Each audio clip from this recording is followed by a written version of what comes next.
Otros, por ejemplo, dicen derrota del líder republicano debilita la reforma migratoria. Dice, el líder moderado, también en otro medio, en inmigración, pierde ante un profesor de economía desconocido.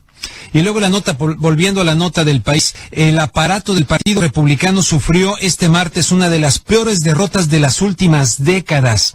David Brat, un desconocido profesor de economía afín al movimiento populista Tea Party, dice el periódico El País, derrotó en las primarias republicanas del Distrito 7 de Virginia a Eric Cantor, líder de la mayoría republicana en la Cámara de Representantes y una de las cabezas visibles de la derecha de los Estados Unidos. El caso está que el vínculo de la derrota de Eric Cantor, que se había mostrado pues no tan duro evidentemente como representantes del Tea Party para una reforma migratoria, es uno de los puntos que efectivamente interesan de manera muy directa a millones de personas, ¿no?, que están en este debate en este momento. Tengo en la línea telefónica la presencia del profesor Miguel Tinker Salas del Colegio de Pomona para analizar esta situación. Y te doy la bienvenida y muchísimas gracias, Miguel Tinker Salas, por tomar la llamada. Buenas tardes.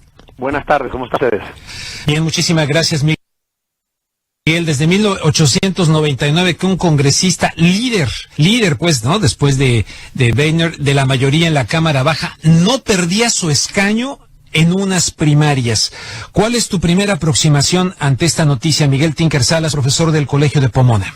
Bueno, creo que sí, creo que eso tiene un impacto dramático. Sabemos muy bien que el partido del T había tratado de derrotar a algunas figuras importantes del partido tradicional republicano, no solamente Mitch McConnell, a Leslie Graham, a otras figuras, los habían tratado derrota para dar que no habían perdido poder, lo logran en el caso de Cantor, una persona que nadie esperaba iba a ser derrotado, una persona que tenía 5.4 millones de dólares comparados con la cantidad de David Brat, que eran de $200,000, y creo que demuestra no solamente el tema de la inmigración, pero también demuestra la separación que existe entre la clase política norteamericana y la población. Yo creo que aquí la lectura hay que hacerla mucho más allá solamente de la inmigración, pero la separación que existe, la distancia que existe entre la clase política norteamericana tradicional, sea demócrata o republicana, y la realidad que vive la población en su mayoría. Porque en realidad Brat no solamente hablaba de la inmigración, también habló de la impunidad de los banqueros con el fracaso de Wall Street. También habló de la penetración del NSA a nuestros teléfonos y nuestra vida privada. O sea que fue una propuesta por parte del populista, pero populista de derecha, en el sentido de que atacaba inmigrantes, pero no obstante también le dio cabida a los intereses de muchos sectores de la población. O sea que sí, coincido totalmente contigo, que va muchísimo más allá. Ahora se habla de este lenguaje populista de derecha de David Brat, pero quiere decir que por lo menos en el lenguaje David Brat se acercó más a las preocupaciones, a los temores, a las necesidades de la gente de los Estados Unidos en este momento, que tradicionalmente está vinculada a la derecha. En cierta forma hay que reconocer que este voto es único, es el caso de Virginia, pero también que solamente representa, creo que es una participación mínima del 12% de las personas que participaron, más de lo que participaron en el 2012, o sea que en las primarias bien sabemos que la participación tiende a ser muy reducida, tiende a ser más activistas, más miembros de los propios partidos, personas muy adeptas a los partidos, pero en este caso una rebelión concreta hacia el liderazgo del partido y creo que hacia el liderazgo de todos los partidos, porque los temas fundamentales y siguen siendo la economía, la impunidad que existe en este país sobre temas económicos y sociales, y también el tema del NSA y su penetración en nuestras vidas cotidianas y la forma que lo han hecho y la falta de control que la mayoría de las personas sienten sobre su propia vida y su propia condición social. Miguel, y en el caso del tema de la migración, que es lo que también están destacando muchos medios como elemento, y estoy totalmente de acuerdo contigo en la ampliación, pero en el caso de la inmigración, sí, para utilizar términos futbolísticos, sí implica que le han metido un gol a las posibilidades, pues, o uno o varios goles, o una goliza, no sé, de este hombre porque todavía una goliza. ¿Una goliza? Yo diría una goliza. Yo creo que el tema de la inmigración va a ser un tema ahora, va a ser el fútbol político, sigue siendo fútbol político. Creo que la realidad sobre la inmigración era dudosa, ahora es aún más distante. Ahí hay que reconocer que estamos hablando no de una reforma comprensiva de inmigración, de lo que estábamos hablando en primer lugar, sino más bien de una política armamentista en la frontera, porque en realidad lo que se planteaba en el Congreso y en el Senado era muy distante a una reforma comprensiva de inmigración, pero ahora creo que aún está aún más distante, porque ya la lectura que se le va a dar va a ser ahuyentarse de lo que sería una reforma migratoria. Eso junto con lo que todos los programas televisivos y radio están hablando sobre los niños abandonados en la frontera, va a crear las condiciones para que los partidos abandonen el tema de la inmigración y lo utilicen como una arma política durante las campañas. Hay que reconocer que aunque somos más diversos, hay más intransigencia hacia temas de diversidad, y creo que todavía el Partido Republicano le juega a la estrategia blanca, al miedo que tienen de un país que está cambiando y que la inmigración es factor fundamental en eso. Bien, estoy hablando con el profesor Miguel Tinker Salas del Colegio de Pomona en torno a esta noticia de este hombre David Brat, que sin duda también llama la atención eso, Miguel, ¿no? Ahorita me lo comentamos porque ya viene la pausa, que en este caso dicen el dinero es la leche materna de la política, pero en este caso el dinero falló porque por dinero tenía muchísimo más el perdedor que el ganador, ¿no? Pero ya viene la pausa.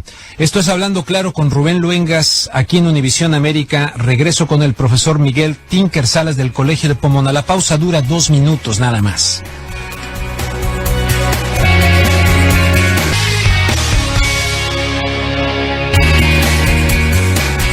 Bien, aquí de regreso con el profesor Miguel Tinker Salas del Colegio de Pomona, hablando de esta derrota republicana y el triunfo de David Brat, quien con muchísimo menos dinero que el señor Cantor ha ganado estas importantísimas primarias. Te decía que tradicionalmente se dice que el dinero es la leche materna de la política. Aquí esa leche materna pues no funcionó, Miguel. Sí, creo que hemos visto ejemplos de esos anteriormente. En la última elección, Barack Obama, los republicanos tuvieron un fondo mucho más efectivo, digamos, del sector privado.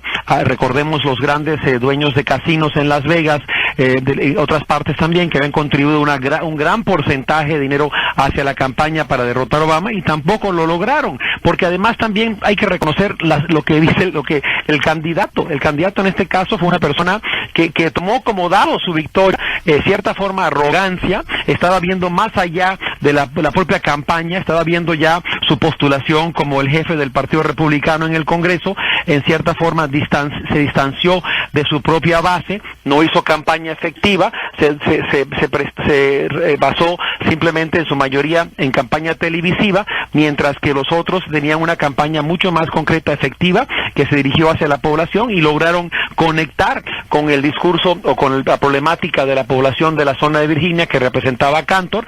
En ese sentido, el dinero no fue fructífero y ganaron en este contexto ideas equivocadas, pero ideas no obstante.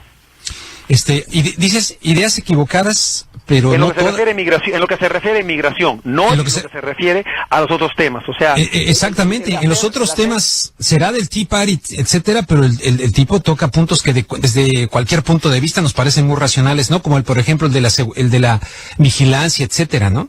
No, claro que sí, por eso me refiero, temas equivocados en lo que se refiere a la inmigración, tema equivocado en lo que se refiere a hacer del inmigrante el chivo expiatorio, tema equivocado en lo que se refiere a continuar la avalancha de ataques hacia el inmigrante latino, pero no en lo que se refiere a la crítica que se le hizo a Cantor por la realidad de que nadie ha hablado sobre la impunidad. Incluso hay que recordar que en un discurso que dio el Brat, dijo que ¿por qué no hay ningún banquero en la cárcel? ¿Sí? Y recordó que la crítica estaba en sí protegiendo a los propios jefes de los bancos de Wall Street que incluso participaron y tuvieron grandes ganancias durante la crisis, y en la realidad habló también sobre las personas que han perdido sus hogares, sus casas, y habló también sobre la vigilancia a la cual todos estamos ahorita sometidos, y el hecho de que no han habido grandes defensas por parte de nadie en el Congreso. O sea que Cantor en sí comenzó a representar la clase política tradicional en el contexto de su distrito en Virginia. Bueno, esto, en tu opinión, más o menos, ¿qué podría presagiar, si es que presagia algo? ¿Qué peso puede tener para las elecciones intermedias del próximo mes de noviembre y todo lo que está en juego en estas elecciones de noviembre? Bueno, yo creo que ya hemos visto que Hillary Clinton, por su parte, está tratando también de manipular la victoria de Brad, indicando de que quizás hay que hablar de la inmigración en etapas, en procesos. Ya vemos que hay un poco de discurso más conservador, más moderado sobre el tema de la inmigración por algunos sectores que hasta el momento hayan dicho que apoyaban. También vamos a ver que se va a reforzar el sector conservador dentro del Congreso. Ya estamos hablando de que las personas que puedan reemplazar a Cantor podrían ser Kevin McCarthy de California, una figura muy conservadora, o Jim Jordan de Ohio.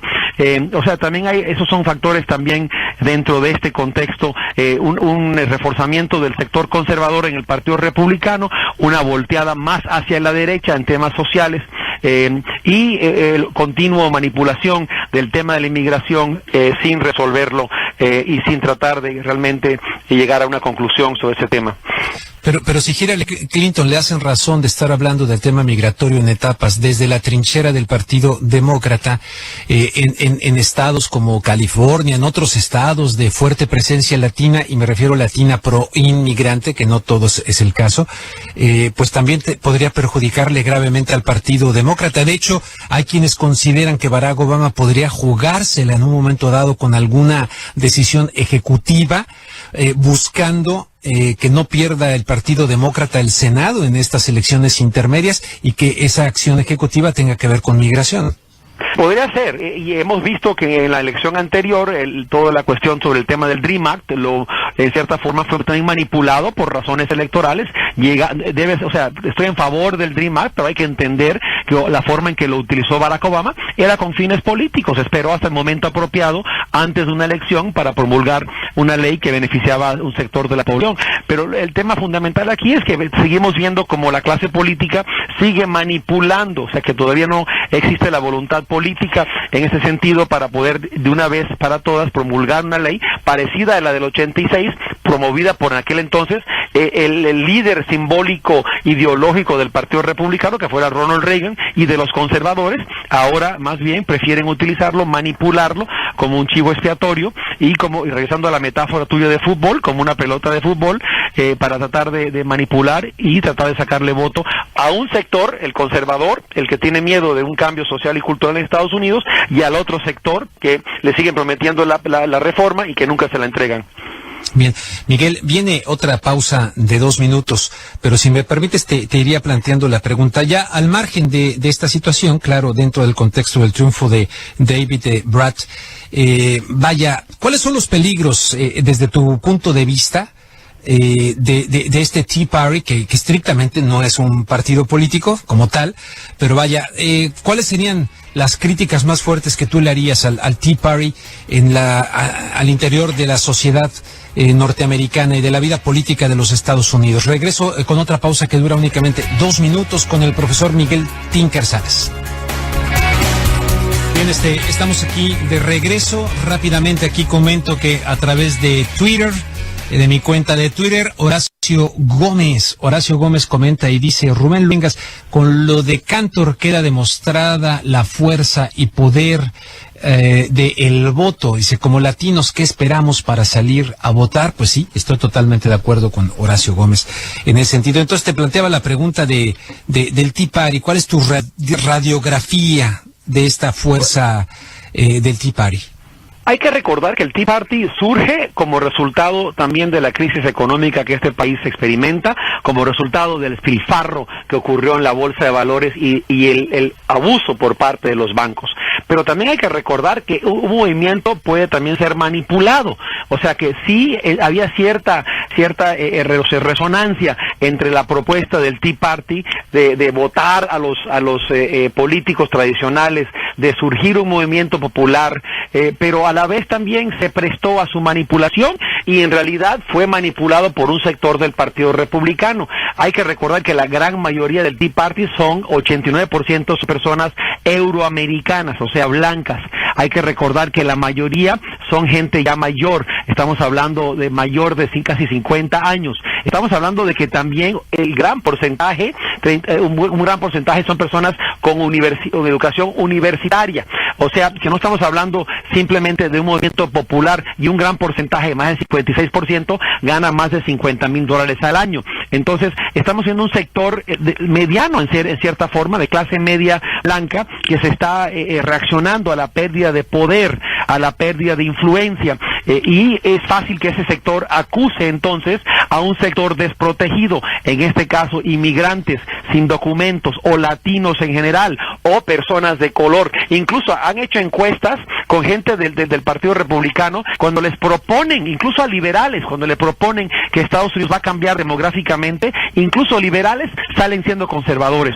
O sea que aquí hay un trasfondo cultural, un trasfondo social, un trasfondo racial, y creo que David Brat le jugó a eso, y también le jugó al descontento.